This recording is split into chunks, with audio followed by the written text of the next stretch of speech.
Hello and welcome back to Weight Loss Without the BS, where we cut through the noise, ditch the dieting drama, and talk about what actually works when it comes to finding your healthiest weight.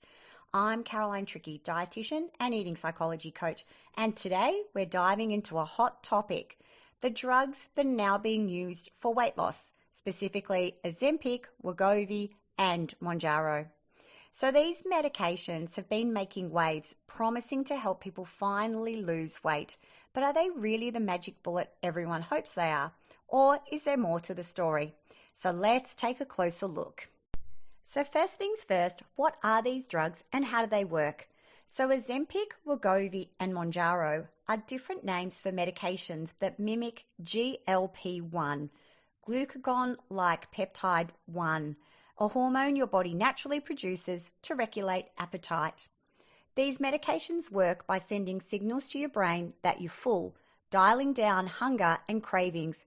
As a result, your appetite decreases, you eat less, and that's how weight loss occurs. So basically, you eat less, and that's how you lose weight. So if you've mentioned weight loss to your doctor, there's a good chance you've been offered one of these drugs. And it's no surprise. Many doctors are embracing them because they finally have a powerful tool to help people struggling with weight. Plus, these medications don't just support weight loss, they also help lower the risk of diabetes and improve blood sugar control, which can have a huge impact on long-term health. But, and you probably knew there was going to be a but, they don't come without their side effects and risks. So as exciting as these medications might seem, they're not without their challenges. Some of the most common side effects include gastrointestinal issues like nausea and vomiting. So while some people experience only mild discomfort, others find the nausea so intense that they can barely eat, which, despite what you might think, is actually not a good way to lose weight. Other side effects include diarrhea or constipation. And if you think about it, constipation makes sense because when you're on these drugs, you are eating very little and most of what you're eating is protein. So your digestive system isn't getting the fiber it needs to keep things moving. And there's a possible risk of thyroid cancer, which is a bit scary. So these medications aren't without their risks. So if you're considering taking them, it's crucial to weigh up the pros and cons. Which also leads me to a really important point. So the most important thing you need to understand about these drugs is that they don't actually fix anything. Yes, these drugs make you feel full. Yes, they quiet the food noise. And yes, they can help you lose weight, but only while you're taking them. Unless you change the behaviors that led to weight gain in the first place, the effects won't last once you stop. We saw this play out during the global Ozempic shortage a few years ago. People who had lost weight on the medications suddenly couldn't get their prescriptions filled, and guess what happened? The weight came back fast. Take my client Susie. She'd been on Ozempic, lost about 20 kilos, and was feeling great, with a goal to lose about 10 more. Then out of nowhere, she couldn't get it anymore. The supply dried up and she had to stop cold turkey.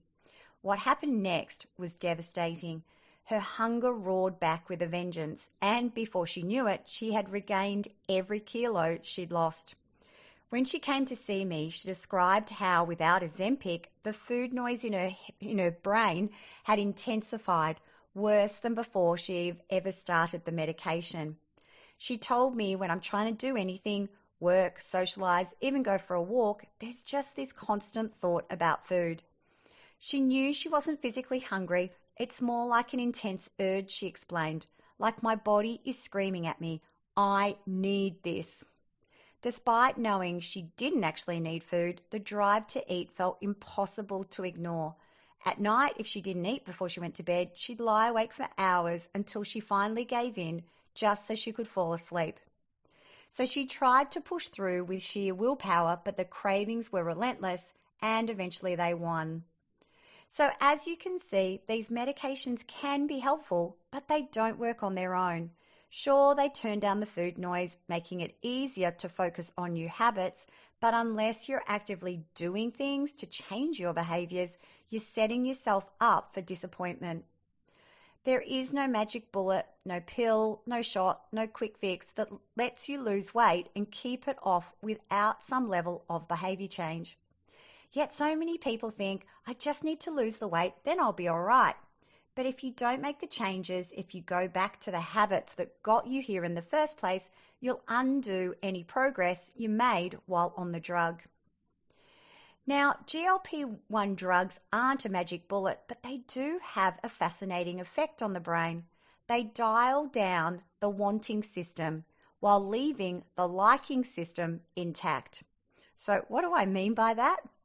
Well, think about it like a volume knob for desire.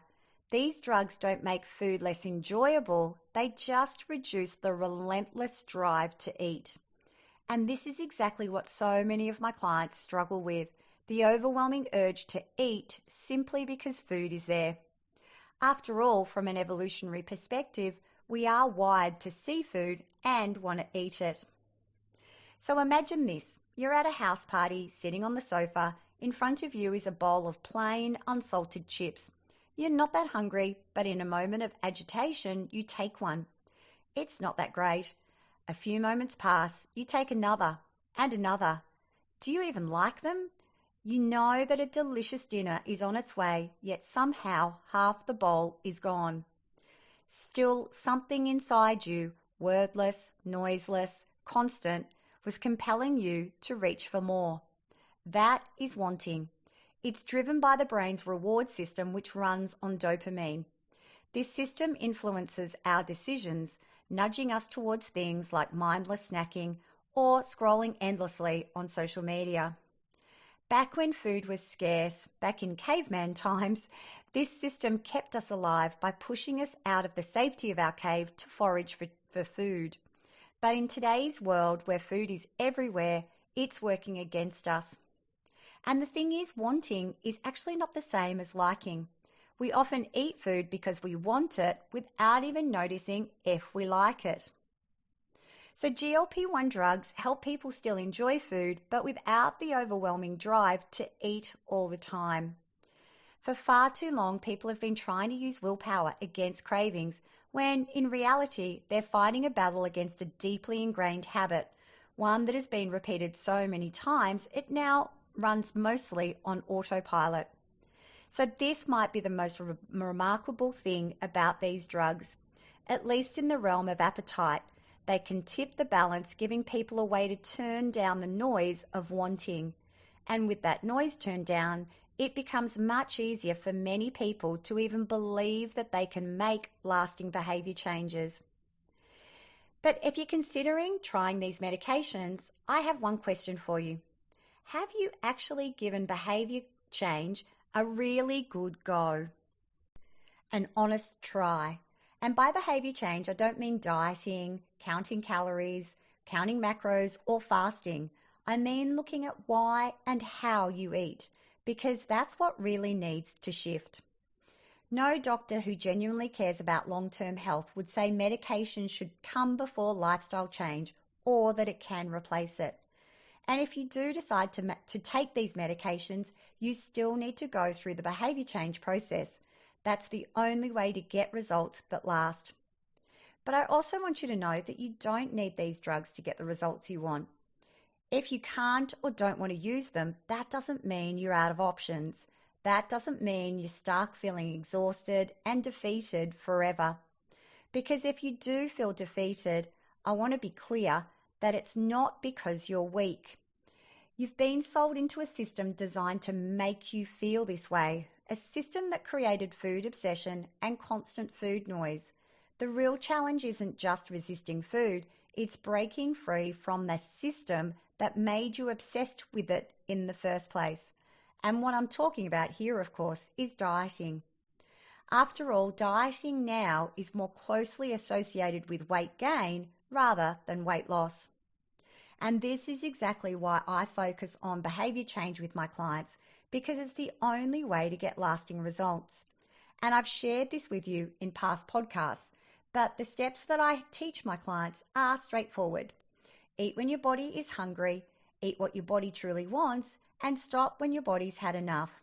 And when you do this work, what gets revealed is all those times when you want to eat, but you're not actually hungry. And it's about learning how to better manage those moments.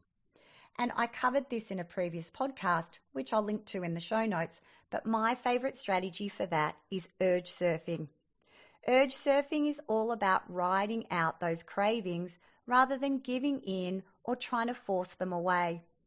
Instead of resisting with sheer willpower, you pause, observe the urge, and let it rise and fall just like a wave. The more you practice, the better you get. But cravings will always pass. You don't have to act on them. And that is how you lose weight and keep it off. No magic pill or injection required. And if you would like help with this, please reach out because I'd love to help you. So that's what I have for you today. I really hope you found this episode super helpful and inspiring. And if you did, please make sure to hit subscribe and leave a glowing review. I'd really be so grateful. It helps others also find the podcast more easily.